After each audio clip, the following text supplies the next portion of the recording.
documental es uno de esos temas que no estaban previstos al inicio del rodaje.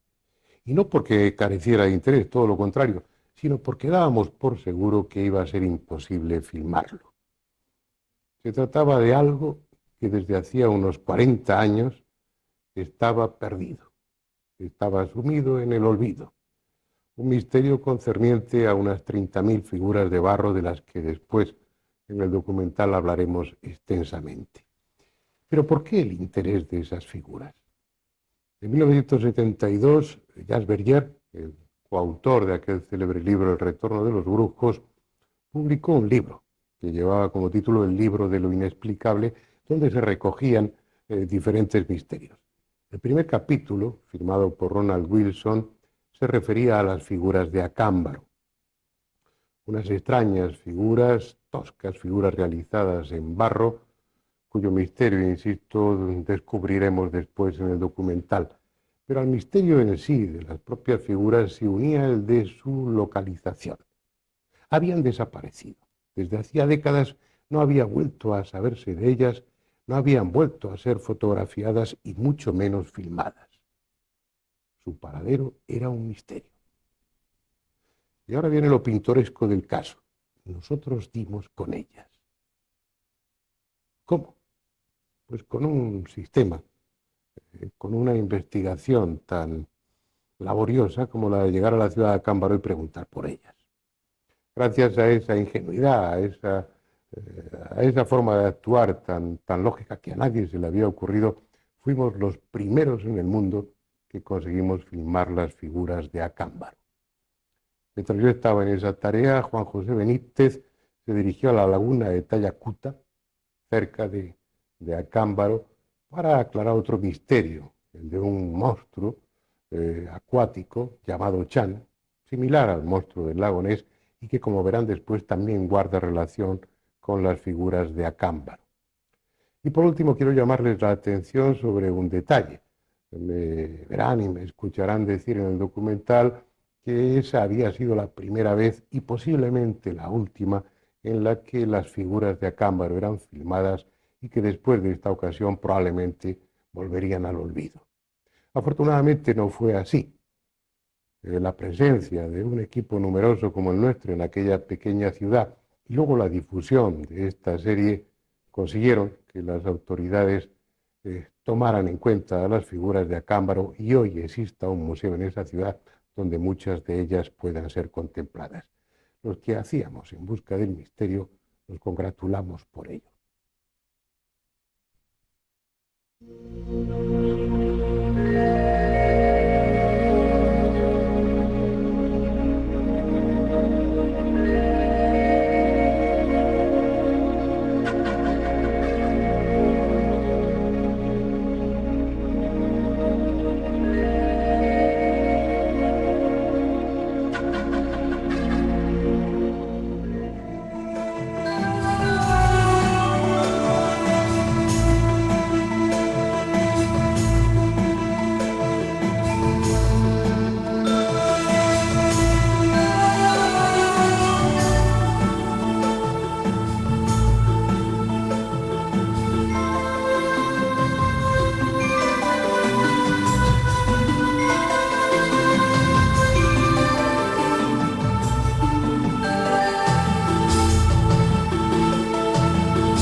Aquel día nuestro destino era una pequeña ciudad del estado de Guanajuato, en México, Acámbaro.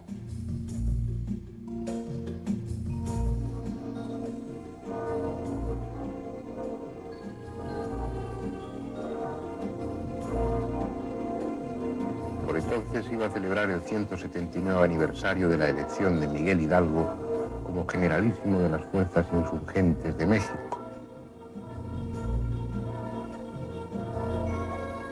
Hecho que tuvo como escenario la ciudad de Acámbaro el 22 de octubre de 1810.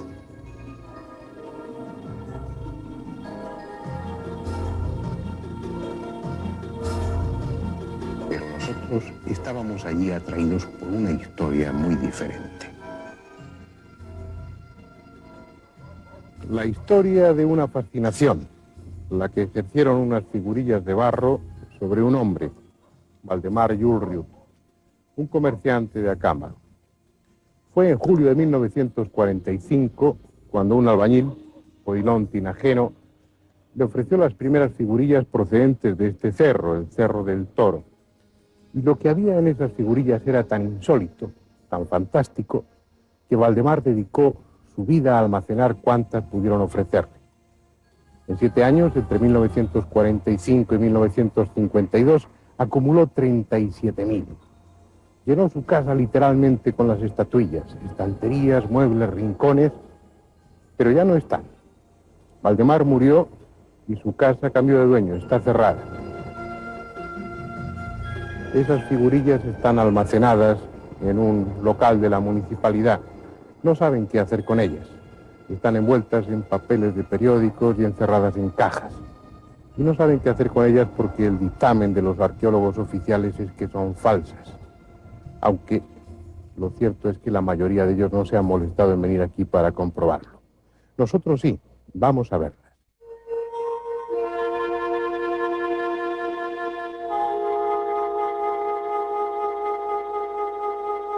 Aquí está el sueño de un hombre, almacenado sin orden alguno en cajas de cartón.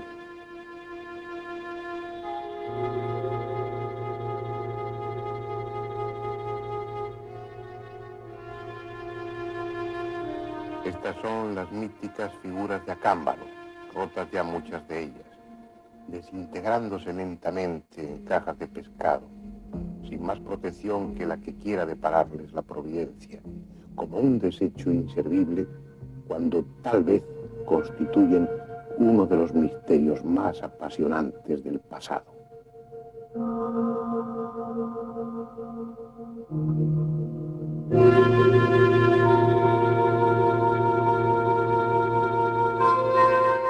Algunas son de la cultura de Chupícuaro, que estuvo instalada en esa zona hace 2.800 años. Otras son toscas imitaciones, burdas piezas falsificadas, pero muchas son la más fantástica galería de animales fabulosos que pueda imaginarse.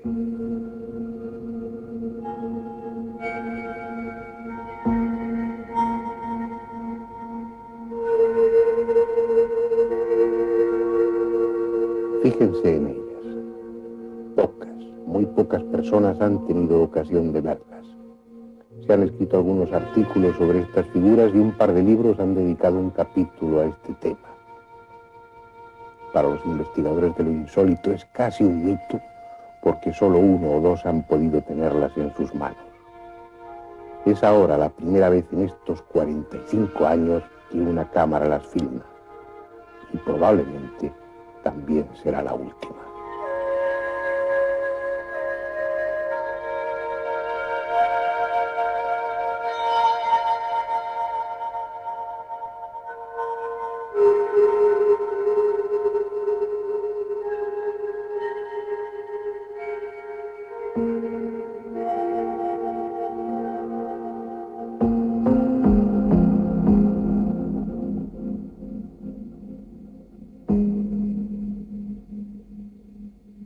Y es posible que no haya otra oportunidad de filmarlas, ni siquiera de fotografiarlas, porque las figuras de Acámbaro se han convertido en algo incómodo que conviene tener oculto.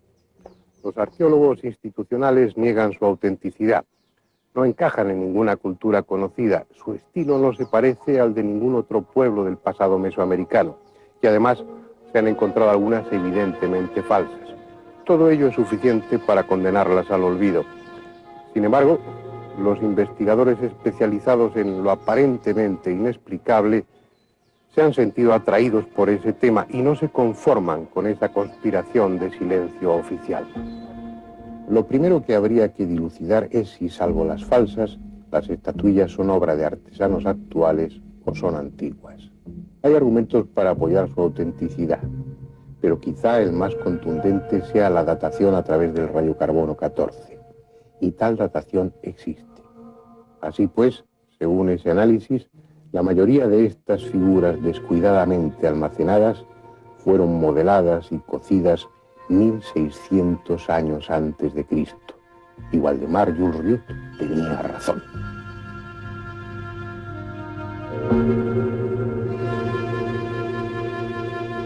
Probablemente se equivocó en otras cosas.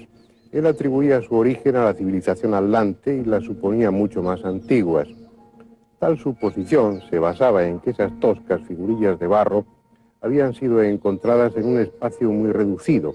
Además de sus 37.000 hay otras 10 o 15.000 en Estados Unidos, y todas almacenadas en el Cerro del Toro, como si alguien del pasado hubiera querido dejar un testimonio para la posteridad.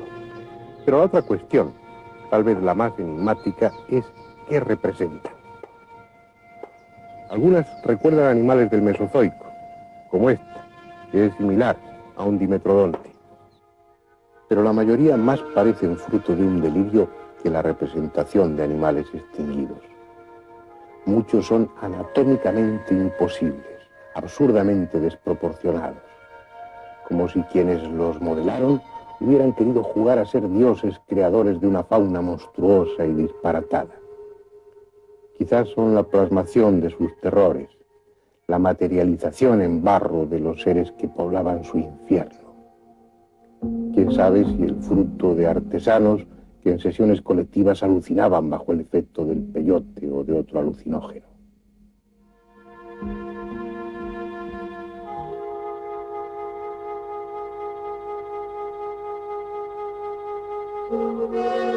Algunos sostienen que parte de aquellos animales del Mesozoico no desaparecieron hace 100 millones de años en esa zona, sino que algunas especies sobrevivieron hasta la llegada del hombre a América. Y este impresionante recuerdo fue transmitido de generación en generación, como el testimonio oral de una época en la que la Tierra estuvo habitada por gigantescas y monstruosas criaturas. Cualquier hipótesis, por disparatada que parezca, es menos atrevida que las figuras mismas, sólidas, tangibles y sin sentido para los hombres de ahora, pero lógicas en su momento. Nadie, por antiguo o loco que sea, modelaría 50 o 60.000 figuras para gastar una broma a los que 3.600 años después las iban a desenterrar. Ahí están. Ahí quedan las figuras de Acámbaro, filmadas al menos una vez antes de que se desintegren y con ellas se fragmente también su misterio para sumirse después en el olvido. Un misterio que posiblemente se resuelva cualquier día, porque bastaría con encontrar en aquella zona de México uno de esos animales del Mesozoico supuestamente extinguidos para deducir que quienes modelaron las figurillas de Acámbaro lo hicieron basándose en la realidad, aunque su imaginación o su temor les llevara a deformarlos y resaltar su aspecto monstruoso. Pues bien, a 50 kilómetros en línea recta de Acámbaro existe una laguna en la que, según la tradición indígena, vive un monstruo al que aún le realizan ofrendas. Una criatura que parece ser más que una leyenda. Por eso, mientras parte del equipo dedicaba su atención a Acámbaro, Juan José Benítez salió de Ciudad de México con dirección al Valle de Santiago para investigar la posible existencia de ese pariente del monstruo del lago Ness.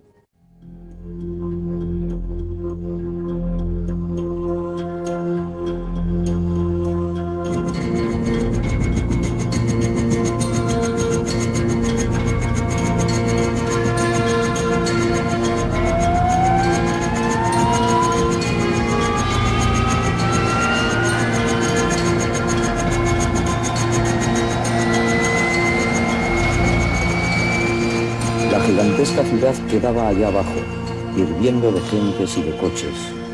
Nosotros íbamos rumbo a un lugar totalmente distinto, a una parte de México donde convergen las leyendas, donde cada cerro guarda un misterio arrastrado desde mucho antes de que los españoles llegaran.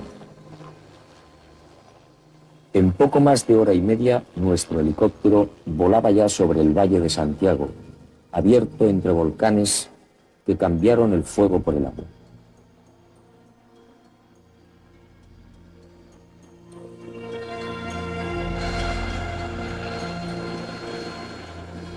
La ciudad, que tomó el mismo nombre de Valle de Santiago, también en el estado de Guanajuato, como la cercana Acámbaro, parece descansar a la acogedora sombra de uno de esos volcanes dormidos, cuyo cráter se transformó en laguna.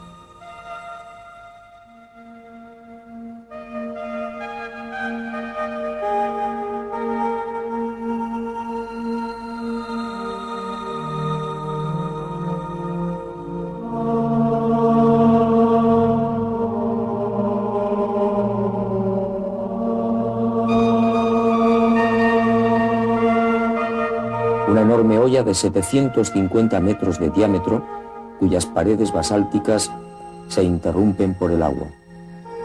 Agua profunda, de apariencia tranquila, a la que hoy llaman prosaicamente la alberca, pero que en otro tiempo fue conocida como Tayacúa. Es una hermosa laguna de aspecto manso. Sin embargo, allá abajo, en su parte más profunda y sombría, dicen que habita Chan, un monstruo de cabeza descomunal y cuello de serpiente al que unos temen y otros respetan desde hace 1000 años.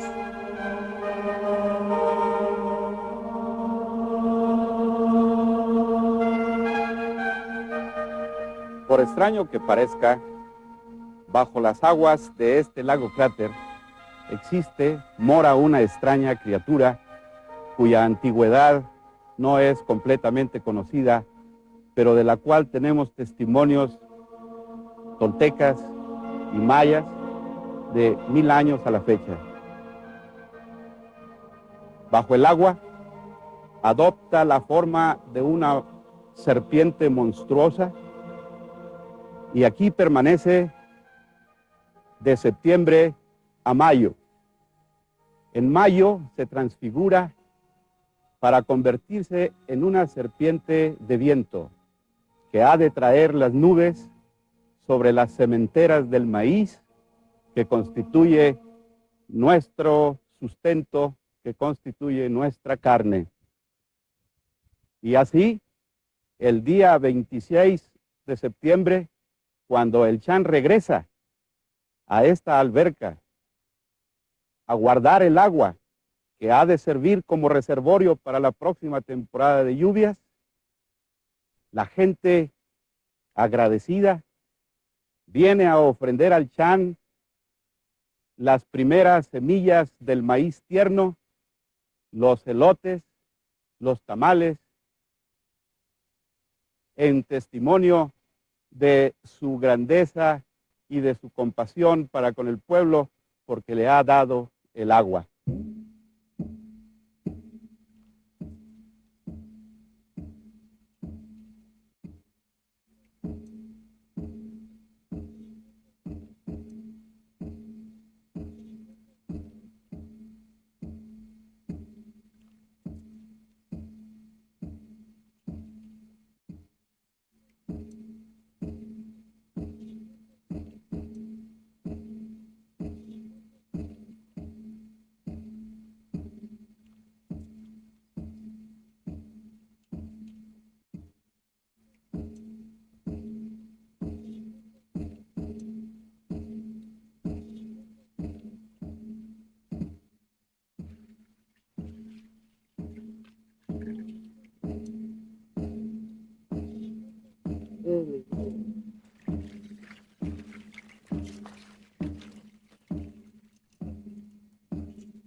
Él es Dios, cantan los danzantes.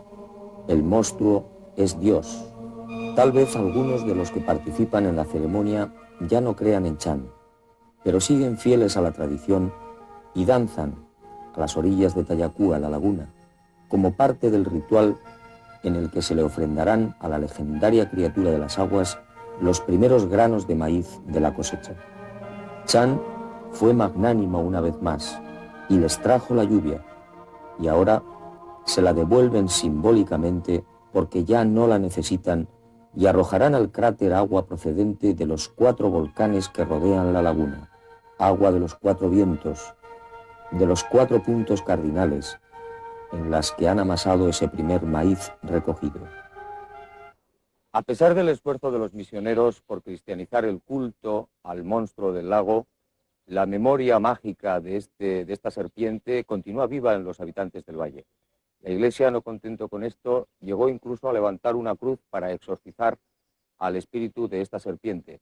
Sin embargo, los habitantes de esta comarca siguen celebrando esta festividad. Los responsables de la Iglesia llegaron incluso a bautizar a la alberca con un nuevo nombre para evitar los ruidos misteriosos que se producen especialmente por la noche. No contento con esto, realizaron una nueva ceremonia simbólica casando en matrimonio a la alberca con el cerro de Culiacán, situado a unos 8 kilómetros de aquí. Un cerro que al parecer responde a las tronadas y a los ruidos que se producen en el fondo de estas aguas. A pesar de ello, los testigos, numerosos testigos de este pueblo, siguen viendo a este monstruo, siguen viendo al Chan y, por supuesto, siguen escuchando esos misteriosos ruidos que surgen en las noches de las profundidades de estas aguas. Pues yo lo que vi aquí que me pareció extraño fue que de ahí del centro nacen unas olas extrañas que rompen aquí en la orilla de la laguna. Y no es la primera vez que lo he visto porque en varias ocasiones, algunas 10, 11 veces he visto esto. Y me parece extraño. Porque yo me doy cuenta porque yo aquí vivo, soy pescador aquí. Yo aquí duermo, yo estoy día y noche aquí. Me encontraba pescando. Al estar pescando oí un ruido extraño entre los matorrales. En ese momento volteé y ¿qué es lo que veo? Un animal descomunal. Tenía la forma de una tortuga gigantesca sin concha. Yo vi cuando entró al agua y en microsegundo ya estaba en otra orilla. Me vine yo a bañar como a las 5 de la mañana y como es el costumbre de nosotros que venimos a bañarnos aquí temprano, entonces me estaba yo metiendo al agua cuando de repente vi un animal que salió, no sé qué animal sería porque estaba oscurita en la mañana, nomás vi el bulto grande del tamaño de una res, salió para arriba y echó agua como una ballena, echó agua para arriba y duró como unos 5 o 6 segundos y luego se volvió a meter. Entonces ya me dio miedo a mí y ya no me bañé. Lo que hice fue que salí, me fui y ya tuve miedo de venir ya después. Iban a bañarse. Iban a bañarse. Su hermano y un sacerdote. Y es un sacerdote. ¿Y qué le sucedió? ¿Cómo? ¿Qué les ocurrió? Que pues encontraron ese animal y por eso no se bañaron ya. ¿Y cómo era ese animal, señora? Largo. Dice cómo es con los cocodrilos. Pues yo casi de animales no conozco, señor. Nomás soy algo temerosa y no rehuyo de todo peligro. Yo nomás conozco estas que se arrastran, las culebras, pero animales sí. Pero ellos decían que era un animal largo, negro, así manifestaban el que así largo, pero no alto, que chaparro. Al igual que en el lejano lago Ness, en no pocas ocasiones se ha intentado desvelar el misterio allí donde presumiblemente se oculta, es decir, bajo la superficie de las aguas. Para unos, los ruidos que de cuando en cuando conmueven la laguna son ocasionados por el monstruo. Equipos de submarinistas han buscado una y otra vez, llegando hasta la profundidad que sus medios les permiten. El comandante Juan Quiroga, al frente del Escuadrón de Rescate Acuático, se ha brindado gentilmente para acompañarnos en una inmersión en la laguna de la Alberca. Comandante, ¿qué profundidad tiene este lago aproximadamente? Bueno, aproximadamente tiene en su superficie máxima 47 metros de profundidad. Actualmente, al paso de los años, ha disminuido este nivel, ya que los afluentes son mínimos que alimentan este lago. Actualmente tiene alrededor de 20 a 25 metros aproximada la superficie del agua en este lugar. La parte inferior del cráter es cóncavo, tiene una superficie cóncava. En la parte más profunda es el centro de lo que es el cráter en sí.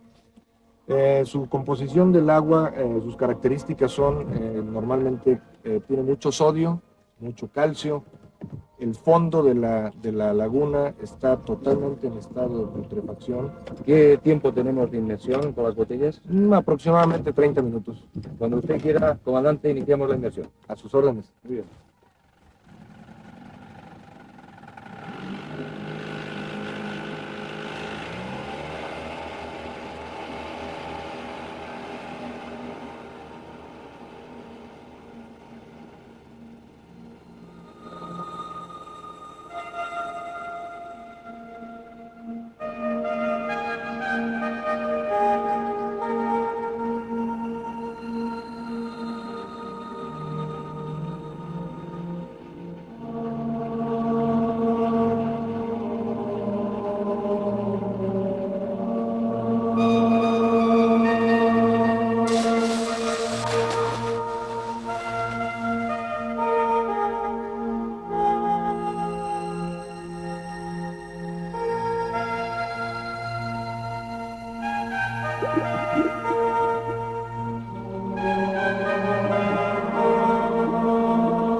Martín, ¿qué tal?